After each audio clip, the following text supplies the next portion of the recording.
Bigger Holem, it's a big thing that you're supposed to go and visit the sick and pray for the sick. And I'm like, why would you pray for a sick person?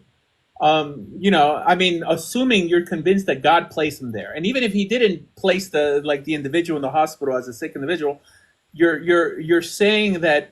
I mean, assuming his punishment is in some way reciprocal, because it could be reciprocal from not keeping an actual commandment and God have nothing to do with it.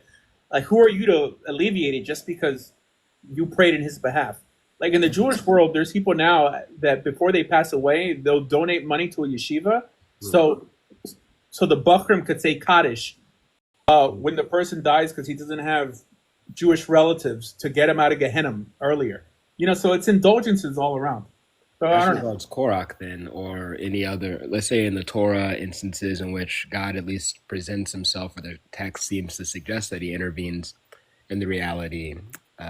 Was Oh, this no, no. just We're not just Korach. I mean, Mount Sinai is God intervening. everything? No, correct. But I mean, after the Torah is given. After the Torah is given, Oh, okay. the idea,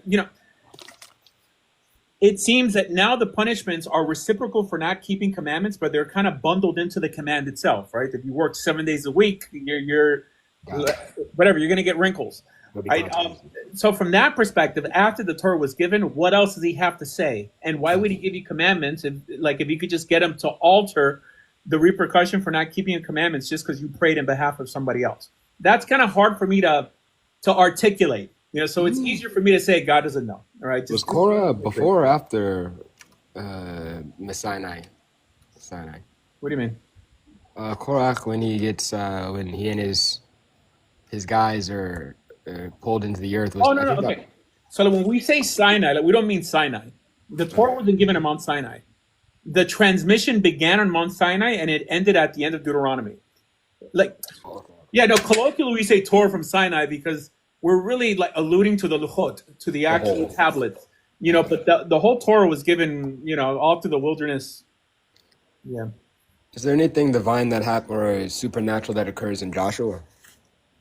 Well, yeah, with the walls falling down. Yeah, okay. Would this count as Elohim intervening in reality, or it's just them following? I mean, again, that's not the Torah, though.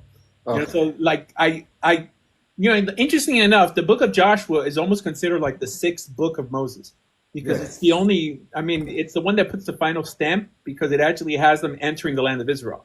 Right? It kind of comes full circle.